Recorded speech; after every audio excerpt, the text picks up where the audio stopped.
President, dear colleagues,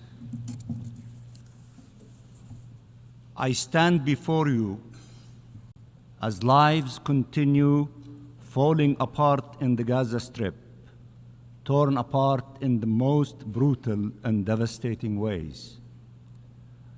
I stand before you as more than 35,000 Palestinians have been killed, 80,000 have been maimed, 2 million have been displaced, and everything has been destroyed.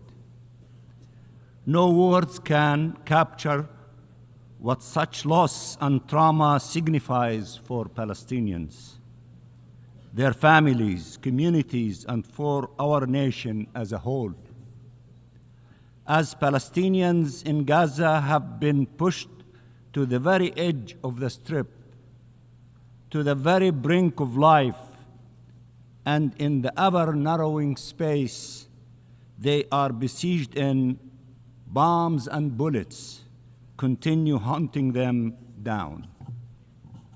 I stand before you as famine is settling in, by design and by the decision of the Israeli government, killing the most vulnerable among our people, children and women. Israel closed the crossings instead of opening them, including the Rafah crossing, seizing by force the Palestinian crossings point of Rafah. Humanitarian convoys were attacked with its blessing, and the UNRWA headquarters was assaulted with its complicity. At the time where the world was calling to flood Gaza with humanitarian aid and calling for a ceasefire, Israel imposed a drought. Its plan has not changed: destroy and displace.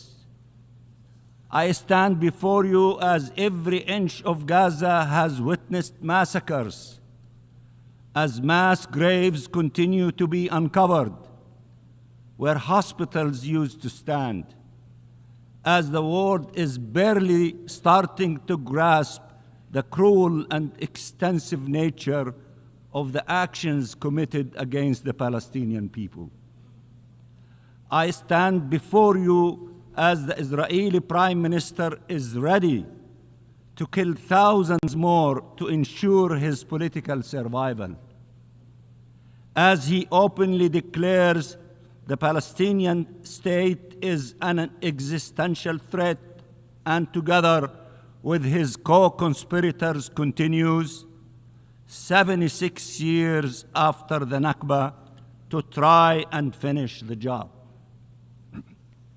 Israel's war is against the Palestinian people as a whole. Its occupation forces and settlers kill daily in the West Bank, including East Jerusalem. Its bulldozers displace Palestinian communities and demolish Palestinian homes everywhere.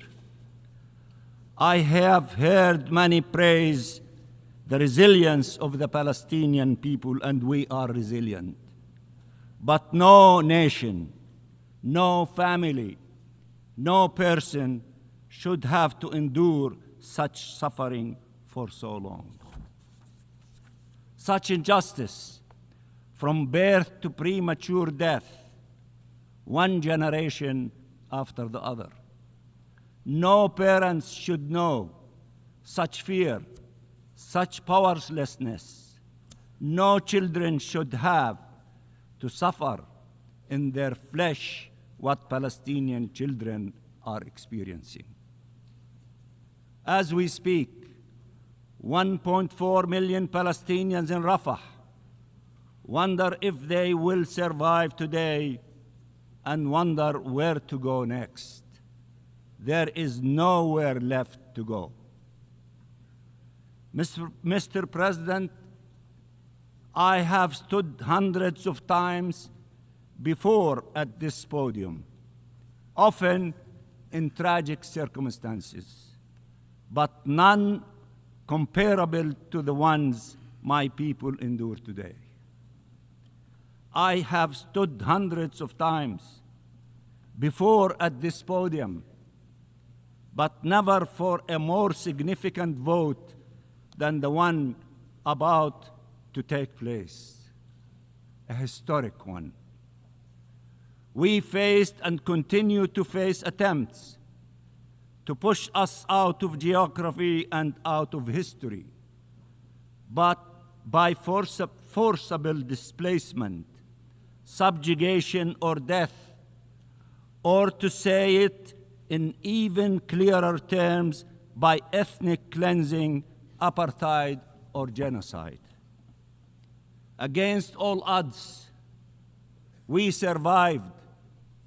Our flag flies high and proud in Palestine and across the globe and on the campus of Columbia University. It has become a symbol raised by all those who believe in freedom and is just rule, by all those who can no longer stand idly by in the face of such utter injustice. It is true that we will not disappear, but the lives lost cannot be restored. The marks, visible and invisible, left by this horrific assault that has yet to end on bodies and souls, on families and communities, on each single Palestinian in the Gaza Strip can never be truly conveyed. We did not write the UN Charter. We did not enact international law. We just demanded to see them applied to us, and have been until now denied their protection. As the campaign to displace and destroy the Palestinian people reaches its ultimate levels, you can decide to stand by the right of a nation to live in freedom and dignity on its ancestral land, to stand with peace, which requires the recognition of our rights, not their continued denial. Or you can stand on the sidelines of history, or worst, obstruct its natural path forward. Mr. President, I have sat in these halls next to liberation movements who, one by one, finally took their rightful place in this august chamber, and again, without a doubt, the day will come where Palestine will take its rightful place among the community of free nations. Occupation and colonialism and death and destructions are not our fate. They are imposed on us, but freedom is our sole destiny. We share with many nations represented in this hall the suffering they endured, the struggles they led, the dreams they had. You have been witnesses to the story of Palestine, and you can only look at it from the prism of your own people's journeys towards liberation. Liberation so life can prevail. Liberation so peace can prevail. We want peace. We want freedom. There is no word harder to pronounce when tens of thousands of your people have been killed. We do not use it lightly. We want peace. Our freedom is not an obstacle to peace. It is the only path leading to it. If you do not support our freedom, you do not support peace. Our right to self-determination, to independent statehood, to membership of these United Nations cannot be subject to an Israeli veto. They are not up for negotiations. They are our inherent rights as Palestinians. Israel is clear that it wants to destroy Palestinian statehood. What does it mean to be for the two-state solution if you allow for the destruction of the Palestinian state? Mr. President, dear colleagues, dear brothers and sisters, dear friends, Palestine has been for generations of your compatriots the ultimate test for humanity's ability to live up to its promises. And it is once again, for this generation, the ultimate measure of the quest for justice. Its name was embraced by your founding fathers and your greatest leaders and by our peoples. It is an integral part of the legacy of your ancestors and of the engagement of your younger generations. People from all creeds and faiths and race and age, in the biggest cities and in the most remote villages, are mobilizing for Palestine, mobilizing for a ceasefire, for an end of the occupation, for freedom and justice, and for peace.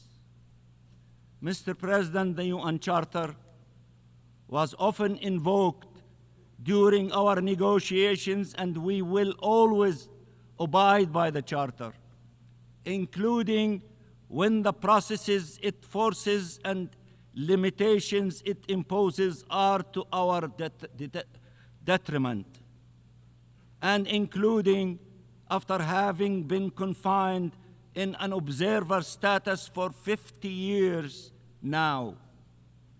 We wish from all those who invoked the Charter to abide by the right of the Palestinian people to self-determination guaranteed by the Charter, to confront the acquisition of Palestinian territory by force, denounced by the Charter, to preserve future Palestinian generations from the scourge of occupation and war as foreseen by the Charter. A yes vote is a vote for Palestinian existence. It is not against any state, but it is against the attempts to deprive us of our state. That is why the Israeli government is so opposed to it, because they oppose our independence and the two-state solution altogether. It is an investment in peace and thus empowers the forces of peace. How can anyone explain that Israel was admitted to the United Nations 75 years ago on the power of a resolution that foresaw two states, and without awaiting an end of the conflict, and while continuing to deny our rights and our existence, and that the state of Palestine, 75 years later, is still required to wait and remains met by a closed door preventing it from being admitted to this organization.